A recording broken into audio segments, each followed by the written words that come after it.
Hey everybody, I hope and pray that you're doing well today as we come to our word from the Word. And today that word is peer. Peer.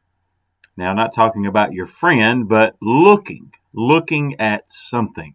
And particularly here in Numbers chapter 21, if I'm honest, it is one of those illustrations and events that I love because Jesus refers to it, and it just shows us how much of what was going on was actually pointing us to Jesus in the first place, and how much was pointing to the Messiah.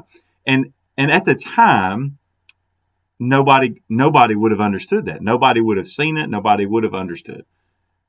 Nobody could have guessed that the Messiah would be fulfilling exactly what they were experiencing.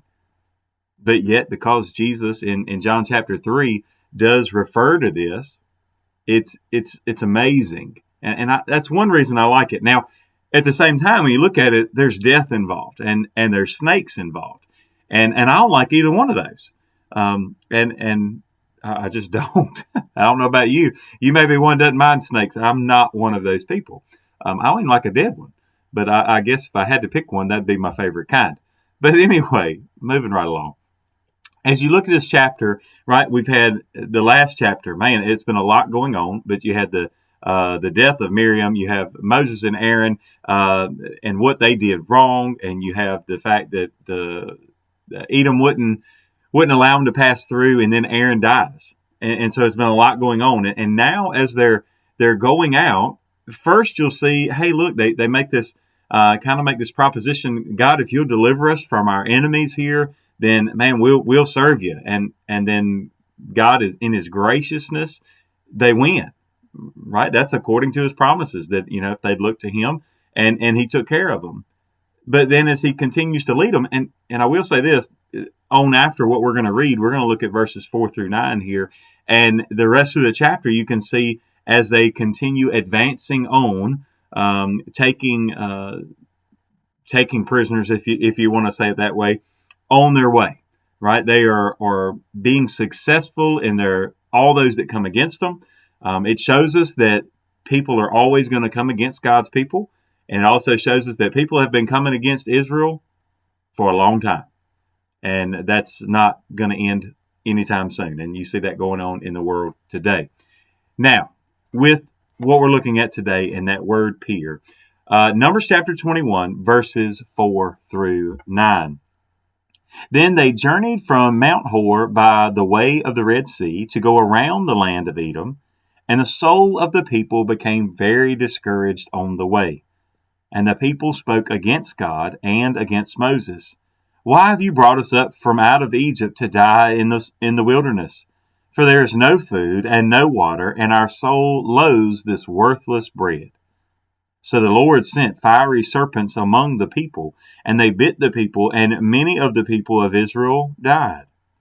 Therefore the people came to Moses and said, We have sinned, for we have spoken against the Lord and against you. Pray to the Lord that He take away the serpents from us. So Moses prayed for the people. Then the Lord said to Moses, Make a fiery serpent and set it on a pole, and it shall be that everyone who is bitten, when he looks at it, shall live. So Moses made a bronze serpent and put it on a pole. So it was, if a serpent had bitten anyone, when he looked at the bronze serpent, he lived. Now, again, there's a whole lot going on here, but I want you to think about this. One, we have the people of Israel complaining against God again, complaining against Moses again. We talked about this past Sunday, right? They have continued to complain against and about Moses and God bringing them up out of Egypt, and it's like they just think that everything was great in Egypt. And I also have to remember, even going into what we said yesterday about the poison handed down generation after generation, let's think about this. Most all of the generation before had died. This is the people that's actually going to make it into the promised land, and yet they're complaining about why they didn't just kill them all, let them all just stay in Egypt. Not kill them all in Egypt, let them live in Egypt. So that's another story. that's another a subject for another time. But the fact that here they complain again, and God is frustrated, and God is sending judgment again, and so He sends fiery serpents. Now, it could have been fiery because of the color, probably more fiery because of maybe a combination of the color and the fact that they're poisonous, right? I mean, we would call that maybe the fire from the bite of the snake bite is actually why they called them fiery serpents. But in any case, now they realize, man, we've messed up. We know we've seen things like this before. This has got to be from God. We deserve it. We sinned. So they come to Moses, say, we have sinned. We talked and complained about God. We talked and complained about you. So Moses, will you please intercede for us? God gives him directions to make a snake, put it on a pole, and lift it up. And if anybody was bitten, they could look to this snake. So he makes a bronze snake, puts it on a pole, lifts it up, and all you have to do, and this is our word peer today, all you had to do was look at it. Now, let's understand what's going on here. You look at it and believe in the promise of God that you would be healed, and you would be. That's why Jesus says in John 3, just as the serpent was lifted up, so will the Son of Man, so will Jesus be lifted up on a cross.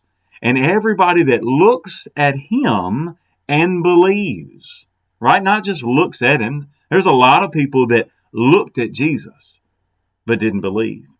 There's a lot of people today that look to Jesus, but they don't look in belief. Remember that even the demons believe. So knowing that he's there and knowing who he is not enough. But looking and understanding, and this is another layer to it, right? That the serpent represented, the bronze serpent represented what was killing them. Well, what is killing us? Sin. And what does Scripture tell us? That he who knew no sin became sin for us. So when we look at Jesus on the cross, when we truly peer down through time and even ahead to our future, we must realize that our sin is what put him there on the cross. And we have been bitten by this poisonous snake called sin.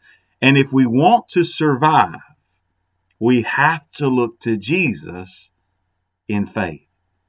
Faith in the promises of God. That if we just look to Jesus and faith in the promises of God, then we will be saved. And I tell you what, that's a look like no other. God bless you. And I pray you have a great, great day.